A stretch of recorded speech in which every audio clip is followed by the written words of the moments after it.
സംസ്ഥാനത്തെ തീരദേശ മേഖലയിൽ വ്യാപകമായ കടൽക്ഷോഭമാണ് കഴിഞ്ഞ ദിവസങ്ങളിൽ ഉണ്ടായത്. ഇപ്പോഴും ഇതുമായി ബന്ധപ്പെട്ട് വലിയ രീതിയിലുള്ള പ്രതിഷേധമാണ്. പൊഴിയൂരിലെ തീരദേശവാസികൾ സംസ്ഥാന സർക്കാരിനെ, മന്ത്രിമാരെ അടക്കം വലിയ വിമർശനമാണ് ഉന്നയിക്കുന്നത്. അവർക്ക് വോട്ട് മാത്രമാണ് വേണ്ടത്.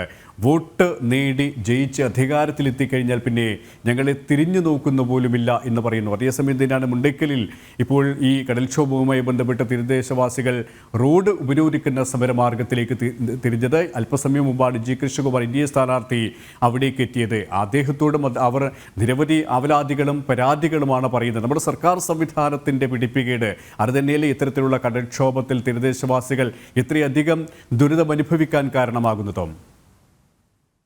തീർച്ചയായിട്ടും ഈ തീരദേശത്തെ ജനങ്ങൾ നേരിടുന്ന നിരവധി പ്രശ്നങ്ങൾ, ആ പ്രശ്നങ്ങൾ അതിന് പരിഹാരം കണ്ടെത്താൻ വേണ്ടിയിട്ടുള്ള, ശാശ്വതമായിട്ടുള്ള പരിഹാരം കണ്ടെത്താൻ വേണ്ടിയിട്ടുള്ള ദീർഘകാല അടിസ്ഥാനത്തിലുള്ള പരിപാടികൾ, അതിനു വേണ്ടിയിട്ടുള്ള പ്രവർത്തനങ്ങൾ, ആ പ്രവർത്തനങ്ങൾ ആസൂത്രണം ചെയ്യുന്നതിൽ സംസ്ഥാന സർക്കാരിന്റെ ഭാഗത്തു നിന്നുണ്ടായിട്ടുള്ള വീഴ്ചയാണ് മത്സ്യത്തൊഴിലാളികളുടെ ഈ പ്രതിഷേധത്തിന് കാരണം.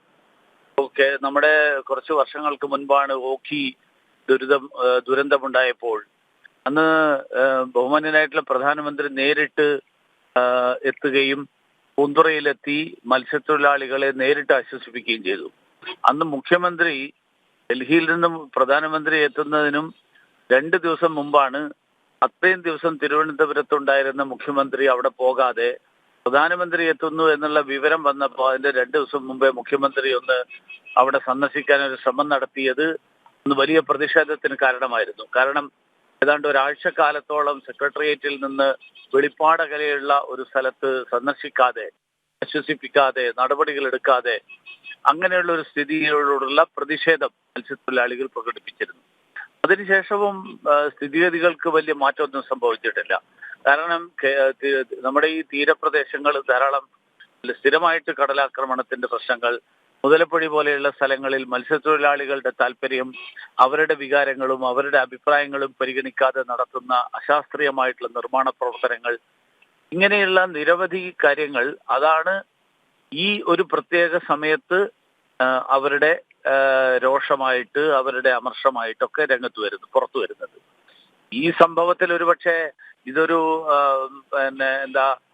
ഒരു പ്രകൃതി ദുരന്തം എന്ന് വേണമെങ്കിൽ പറയാം. പക്ഷേ പ്രശ്നം പരിഹരിക്കാൻ വേണ്ടിയിട്ട് ദീർഘകാലാടിസ്ഥാനത്തിലുള്ള നടപടികൾ, ആ നടപടികൾ കൈക്കൊള്ളാൻ അധികാരികളുടെ ഭാഗത്തു നിന്നുള്ള വീഴ്ച, അതാണ് ഇതിന്റെ കാരണം. ഇപ്പോൾ ഒരു താരതമ്യം ചെയ്താൽ ഏതാനും മാസങ്ങൾക്ക് മുൻപേ രാജ്യത്തിന്റെ വിവിധ ഭാഗങ്ങളിൽ തീരപ്രദേശങ്ങളിൽ വലിയ കൊടുങ്കാറ്റ് വന്നിരുന്നു. ഗുജറാത്തിലുണ്ടായി, ഒറീസയിലുണ്ടായി, ഇവിടെയൊക്കെ ഉണ്ടായി.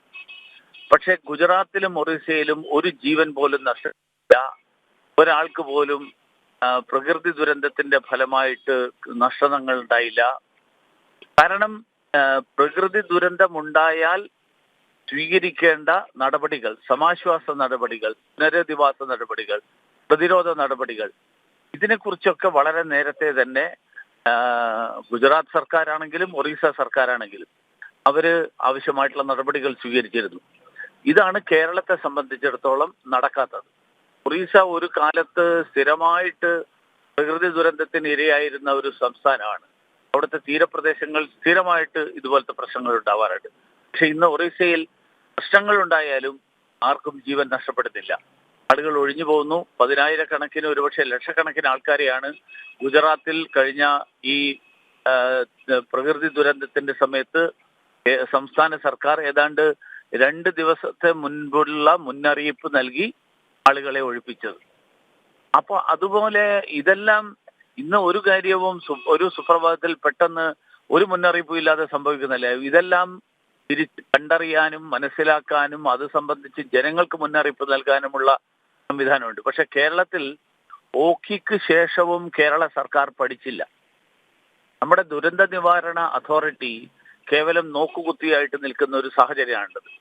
അപ്പൊ ദുരന്ത നിവാരണ അതോറിറ്റി മുൻകൂട്ടി ഇത്തരത്തിലുള്ള കാലാവസ്ഥ ദുരന്തങ്ങളെ സംബന്ധിച്ചിട്ടുള്ള, പ്രകൃതി ദുരന്തങ്ങളെ സംബന്ധിച്ചിട്ടുള്ള മുന്നറിയിപ്പുകൾ ലഭിക്കുമ്പോൾ അത് ഉചിതമായിട്ടുള്ള രീതിയിൽ അതിനുള്ള പ്രതിരോധ നടപടികൾ സ്വീകരിക്കുകയും ജനങ്ങൾക്ക് മുന്നറിയിപ്പ് നൽകുകയും ഒക്കെ ചെയ്തു കഴിഞ്ഞാൽ പ്രകൃതി ദുരന്തം തടയാൻ പറ്റില്ല, പക്ഷെ പ്രകൃതി ദുരന്തം ജനങ്ങൾക്ക് ജീവൻ നഷ്ടപ്പെടാത്ത സ്ഥിതിയിൽ, ജനങ്ങളുടെ സ്വത്തിന് നഷ്ടം സംഭവിക്കാത്ത രീതിയിൽ ചെയ്യാൻ കഴിയും. അവിടെയാണ് സർക്കാരിന്റെ വീഴ്ച.